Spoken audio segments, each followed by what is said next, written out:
Hi Idol, paano magpaganda ng katawan? Idol, paano maging V-shape ang katawan? How to stick to a diet, how to stick to a routine, how to motivate yourself. Ang gaganda ng mga tanong nyo. Ang sagot, manggagaling lamang sa inyo. Walang ibang magda-diet kundi ikaw. Walang ibang mag-workout kundi ikaw. Walang ibang kakain kundi ikaw. Walang ibang magbubuhat ng weights kundi ikaw. Walang ibang matutulog kundi ikaw. Walang ibang makikinabang kundi ikaw.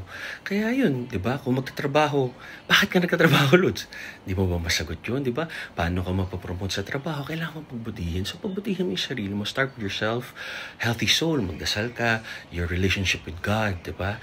And then healthy mind, clear mind. Maging positive tao, maging mabuting tao tayo sa kapwa. Huwag tayong mangiisa. Di ba? Maging good person, good son, good friend, good everyone, good citizen. And then, take care of our health. Para sa future, pag nagka-pamilya tayo, maganda yung buhay natin kasama nila. Malaro pa natin mga anak natin. Tama kayo, mali ako. I'm not your doctor, do what works for you. I hope nakatulong ha. God bless.